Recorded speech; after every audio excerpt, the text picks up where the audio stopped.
Hello, and welcome to the West Midlands Regional Cybercrime Unit YouTube channel. This video will cover the topic of phishing. Phishing will be explained along with various examples of phishing emails and texts. To start, I will explain some general information regarding phishing which is important to know. Phishing is when attackers attempt to trick users into doing the wrong thing, such as clicking a bad link that will download malware or direct them to a dodgy website. Phishing is a form of social engineering. Social engineering is a psychological manipulation of people into performing actions or divulging confidential information. Phishing can be conducted via a text message, social media, or by phone. But the term phishing is mainly used to describe attacks that arrive by email. We will discuss the different methods of phishing later in this video. The phrase phishing is used as an analogy to fishing.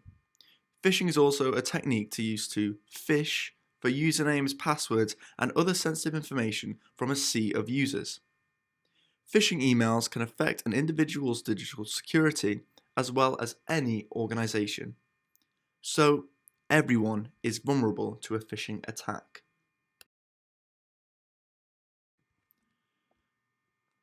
So now we have a basic understanding of what phishing is, who's affected, and the terminology.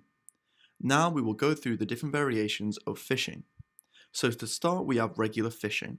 This is the most common form of the attack. Regular phishing is where an attacker will send out thousands of emails to thousands of different email addresses, and these are the potential victims. These email addresses tend to be acquired through data leaks and breaches different organizations may experience.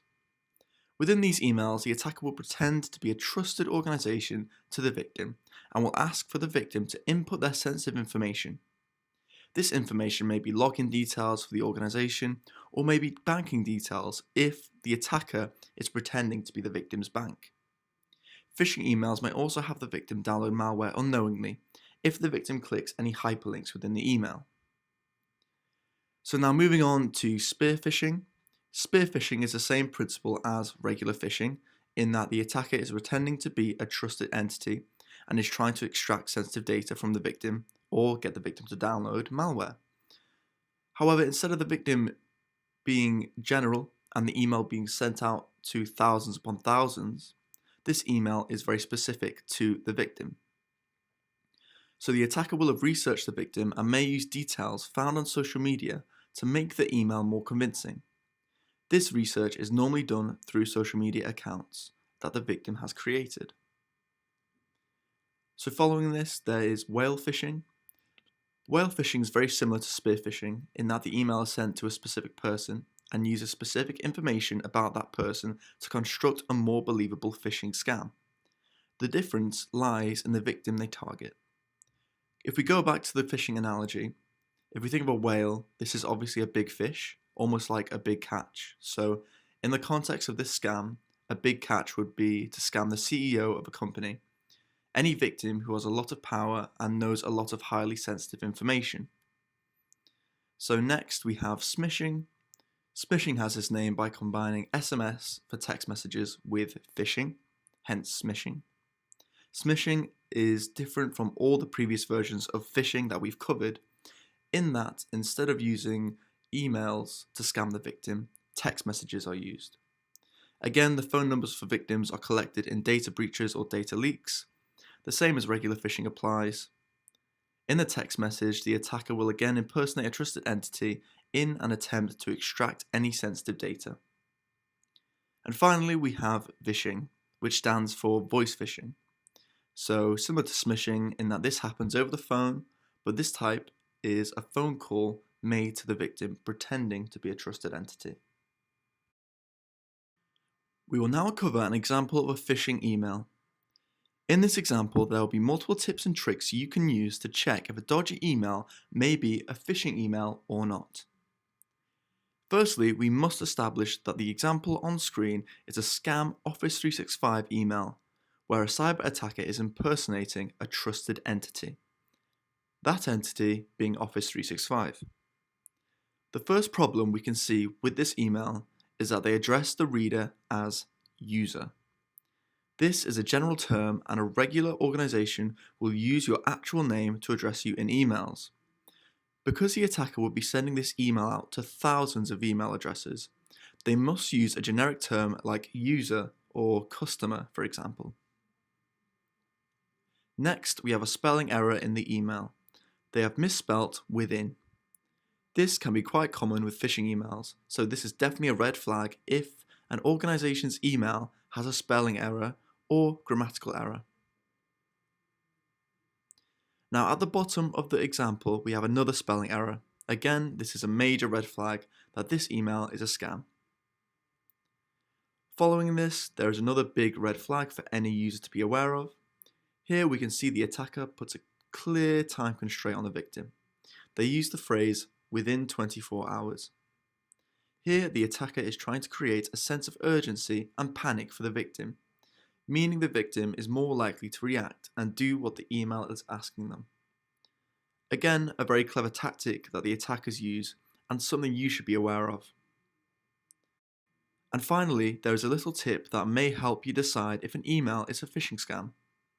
So normally, on many computers, if there's a button on screen for you to click, which is hyperlinked to a website, you can hover your mouse over it and see which website you will be directed to. This is a great method to see if you will be taken to a dodgy website. So, in the example on screen, we can see a big orange sign-in button for the victim to click and follow. If we hover our mouse over this, we can see the malicious website we would be directed to. This can be applied to any emails you may suspect of foul play. Moving on from this, we have an NHS smishing scam example. Text messages like this were very common during COVID, and the best way to deal with them is to check the organization's website to see their policies and if they are sending out messages for clients or patients and more. Of course, the same tips and tricks that apply to the phishing email example will apply here. So depending how the text message addresses you, as a general term or by your first name, if there are any grammatical or spelling errors in the message, this is a red flag. Also, time constraints may be in the message to make you panic and react.